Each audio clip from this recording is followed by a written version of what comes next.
In this special edition of Watchtower Comments, how Jehovah's Witnesses observe the memorial of Jesus' death. Jehovah's Witnesses actively invite the public to the memorial.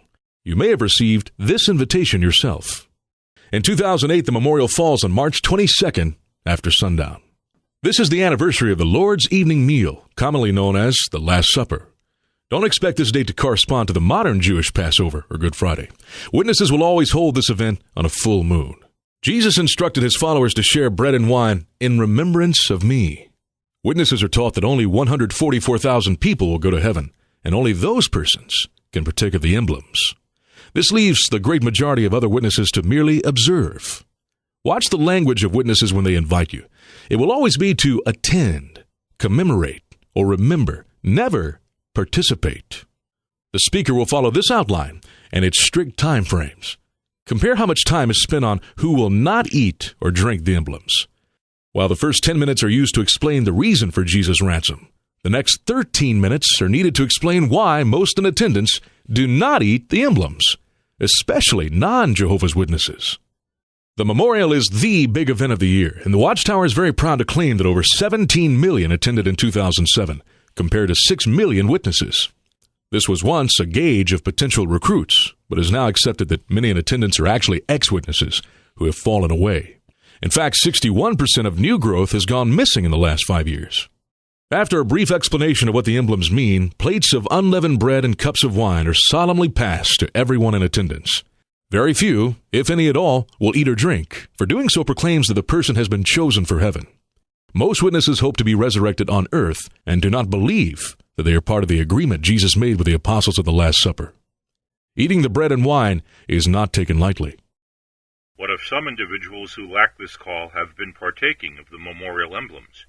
Now aware that they never had the heavenly hope, surely their conscience will compel them to stop partaking.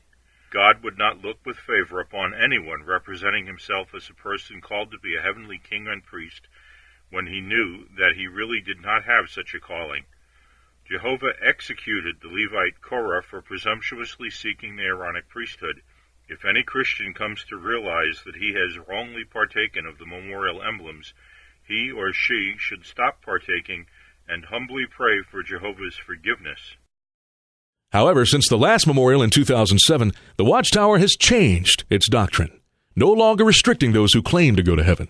This year, it's expected that many more will partake of the emblems, following a recent trend that has this group increasing at a greater rate than witnesses in general.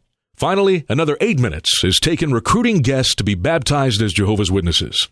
At this point, it's apparent that the memorial is simply an infomercial for the Watchtower. If you attend, notice how little of this event is about Jesus and is instead focused on recruiting new members. Watch for elders posted to target guests. The elders will take note of the new ones who attend the memorial and make arrangements for qualified publishers to visit them soon afterward to review the refreshing things they learned and observed. Endeavor to obtain names and addresses of any visitors. Total time discussing the merits of Jesus' death, 12 minutes. Total time explaining why you should not participate, but still become one of Jehovah's Witnesses, 21 minutes. Taking a sip anyway? Priceless. Drink out of it, all of you, for this means my blood of the covenant, which is to be poured out in behalf of many for forgiveness of sins. Watchtower Comments is produced by an active member of Jehovah's Witnesses. This video is not authorized or endorsed by the Watchtower Bible and Tract Society.